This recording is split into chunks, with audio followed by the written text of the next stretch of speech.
आइए जानते हैं मौर्य साम्राज्य के बारे में। मौर्य साम्राज्य का संस्थापक चंद्रगुप्त मौर्य था। उसने अपने गुरु आचार्य चाणक्य की सहायता से मगध के अंतिम नंद शासक घनानंद को पराजित करके 25 वर्ष की अवस्था में मौर्य साम्राज्य की स्थापना की थी। चंद्रगुप्त मौर्य के रूप में चंद्रगुप्त का सर्वप्रथम उल्लेख रुद्रदामन के जूनागढ़ अभिलेख में किया गया है, अर्थात यही उसका पहला अभिलेखीय साक्ष्य है। चंद्रगुप्त का विशाल साम्राज्य उत्तर में ईरान की सीमा से लेकर दक्षिण में कर्नाटक तक, पश्चिम में सौराष्ट्र और पूर्व में मगध तक फैला था। पाटलिपुत्र इस साम्राज्य की राजधानी थी।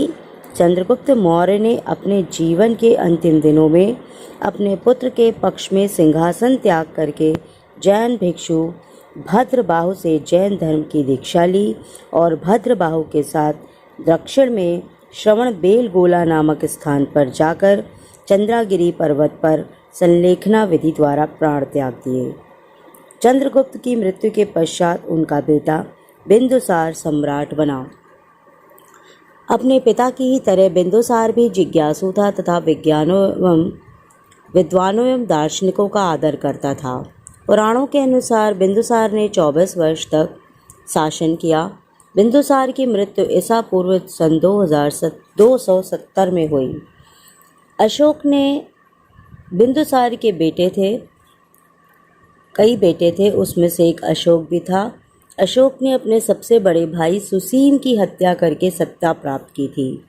सिंहासन आरूढ़ होने के पूर्व अशोक उज्जैन का गवर्नर था। राजगद्दी प्राप्त होने के बाद अशोक को अपनी आंतरिक स्थिति मजबूत करने में 4 वर्ष लग गए। इस कारण उसका राज्यारोहण के 4 वर्ष के बाद अर्थात 269 ईसा पूर्व में विधिवत राज्याभिषेक हुआ। अशोक ने अपने राज्याभिषेक के 8वें वर्ष बाद कलिंग पर आक्रमण किया। 13वें शिलालेख से जानकारी मिलती है कि इसमें 1 लाख व्यक्ति मारे गए और 1.5 लाख व्यक्ति गिरफ्तार हुए। कलिंग युद्ध के बाद अशोक ने बौद्ध धर्म ग्रहण किया। कौटिल्य के अर्थशास्त्र के अनुसार कलिंग हाथियों के लिए प्रसिद्ध था। इसी हाथियों की प्राप्ति के लिए अशोक ने कलिंग पर आक्रमण किया था। अशोक बौद्ध धर्म ग्रहण करने से पूर्व शैव था। अशोक को बौद्ध धर्म में दीक्षित करने का श्रेय उपगुप्त को जाता है। अशोक 4 आर्य सत्य और अष्टांगिक मार्ग में विश्वास नहीं करता था और निर्वाण के बदले स्वर्ग की बात करता था।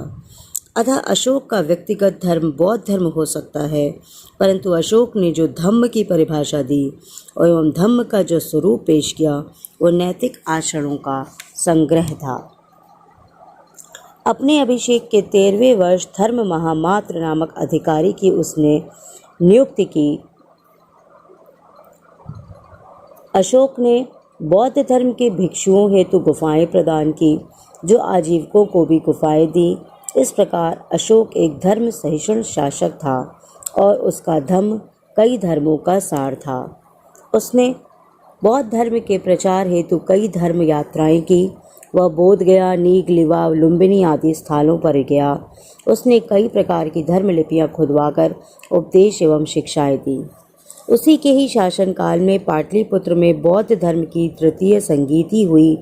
उस संगीति की अध्यक्षता मोग लिपुपत्तिसिस नामक प्रसिद्ध बौद्ध भिक्षु ने की थी। इस संगीति की समाप्ति के बाद भिन्न भिन्न देशों में बौद्ध धर्म के प्रचार के लिए भिक्षु भेजे गए।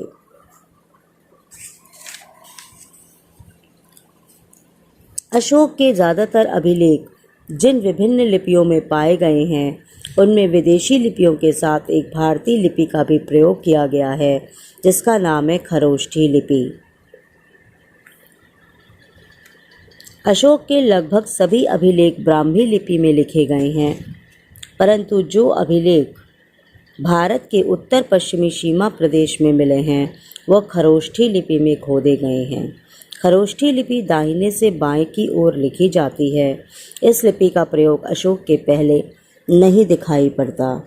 चीनी विश्वकोश का फावान शूलिन भी, उसमें भी खरोष्ठी लिपि का उल्लेख मिलता है।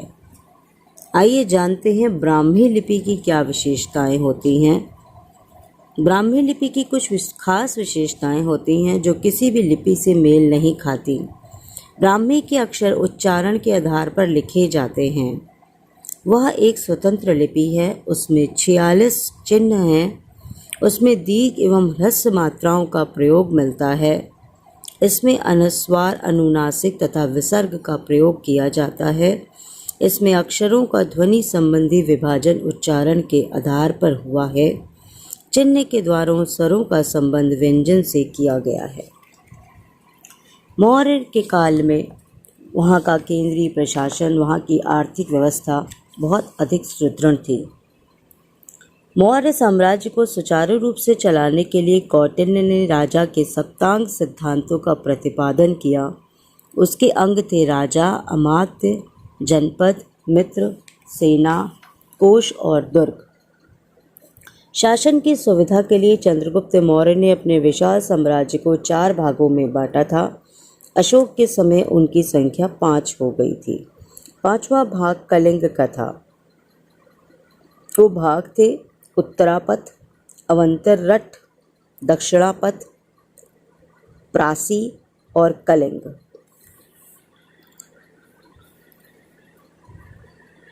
मौर्य युग में प्रमुख नगरों का प्रशासन नगर पालिकाओं द्वारा चलाया जाता था। इसके लिए उन्होंने अनेक प्रकार की समितियां बनाई थीं, जैसे औद्योगिक विभाग, जनगणना विभाग, व्यापार वाणिज्य, काला बाजारी, बिक्री कर, विदेशियों की देखभाल इत्यादि।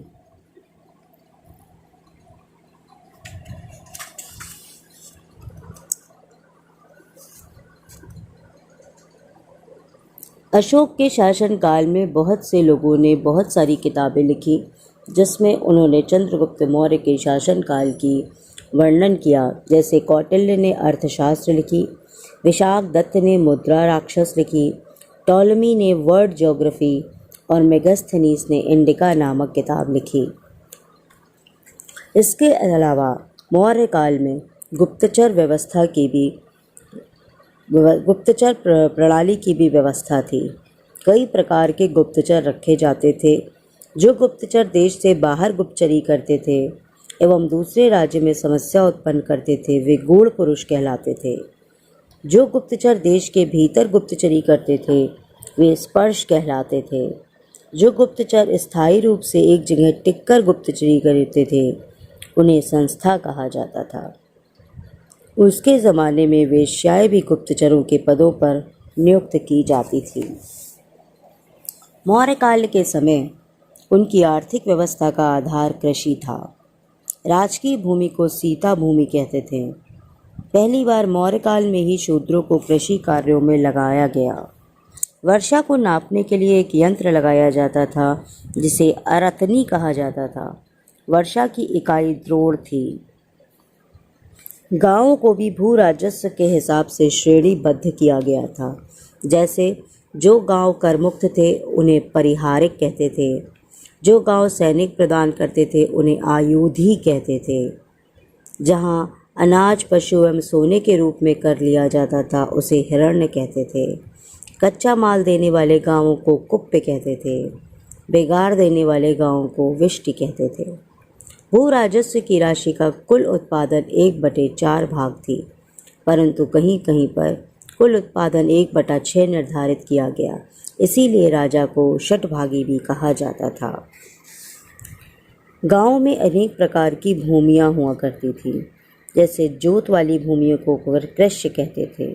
जो जोत वाली भूमि नहीं होती थी, उसे आकृष्य कहते थे। फसल लगी भूमि को केदार कहते थे। चारागाह वाली भूमि को विविध कहते थे और वास वाली भूमि को वास्तु कहा जाता था। मौर्य काल में आर्थिक संगठन की जानकारी मिलती है। व्यापारियों के आर्थिक संगठन को निगम कहा जाता था। भारत में सिक्के का इतिहास 6ठी ईस्वी पूर्व से शुरू होता है। इस प्रथम चले सिक्के को आहत या पंचमार्क सिक्के कहा जाता था। आहत सिक्का भारत का सबसे पुराना सिक्का है। ये लगभग 500 वर्षों तक चलता रहा। इस सिक्के को चलाने वाला कोई शासक नहीं था, वरन इसे आर्थिक संगठन के द्वारा चलाया जाता था।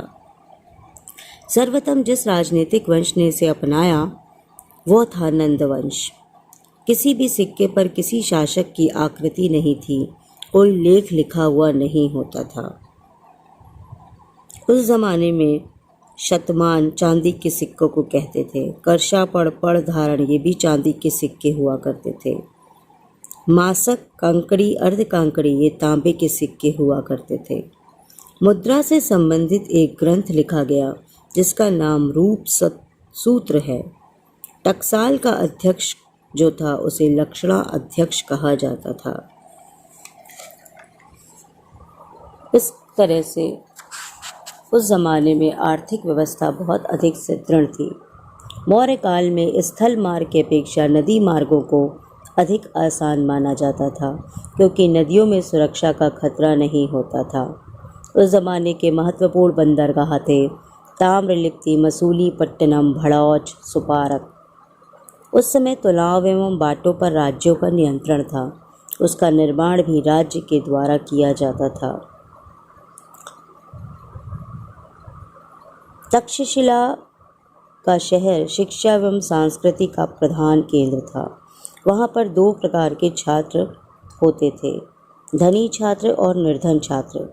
धनी छात्र वो छात्र होते थे जो शुल्क देकर अध्ययन करते थे, वे आचार्य भागदायक कहलाते थे। निर्धन छात्र वो होते थे जो गुरु की सेवा करके अध्ययन करते थे, वे धम्मवंते वासिक कहलाया करते थे। अशोक के काल में मूर्तिकला अपने चरम ऊंचाइयों पर थी। उसका सबसे महत्वपूर्ण स्तंभ शीर्ष सारनाथ के स्तंभ का सिंह शीर्ष है। इस पर 4 सिंह पीठ टिकाए खड़े हैं। इस पर एक चक्र दिखाई दिया है जो धर्म चक्र परिवर्तन का सूचक है। 30-40 फुट ऊंचे स्तंभों की यष्टियाँ जैसी प्रभा से मंडित हैं। उसका रहस्य आज भी विश्व का कोई देश नहीं जानता। इसके अलावा उड़ीसा की धौली चट्टान को काटकर बनाई गई हाथी की आकृति मौर्यकालीन पाषाण मूर्तिकला की उत्कृष्टता को सूचित करती है। मौर्य युगीन वास्तुकला की कुछ विशेषताएं थीं। उनके स्तंभ एकाश्म हैं। उनके स्तंभ बिना चौकी या आधार के भूमि पर टिकाए गए हैं। इनके स्तंभ के शीर्ष पर पशुओं की आकृतियां हैं। इनका स्तंभ सपाट है। इनके स्तंभ नीचे से ऊपर पतले होते जाते हैं। इस प्रकार वास्तुकला व मूर्तिकला चंद्रगुप्त मौर्य के शासनकाल में मौर्य साम्राज्य में अपनी चरम सीमा पर थी। मौर्य युगीन समाज 4 वर्णों में विभाजित था, ब्राह्मण, क्षत्रिय, वैश्य, शूद्र। स्त्रियों को पुनर्विवाह और नियोग की अनुमति थी, फिर भी उन्हें बाहर जाने की स्वतंत्रता नहीं थी। सती प्रथा का प्रचलन नहीं था। मौर्य साम्राज्य के विघटन के कुछ प्रमुख कारण कुछ विभिन्न पुरातत्ववेत्ताओं के द्वारा बताए गए हैं। जैसे हरप्रसाद शास्त्री ने कहा, अशोक की धार्मिक नीति के विरुद्ध ब्राह्मण प्रतिक्रिया ही उनके पतन का कारण बनी।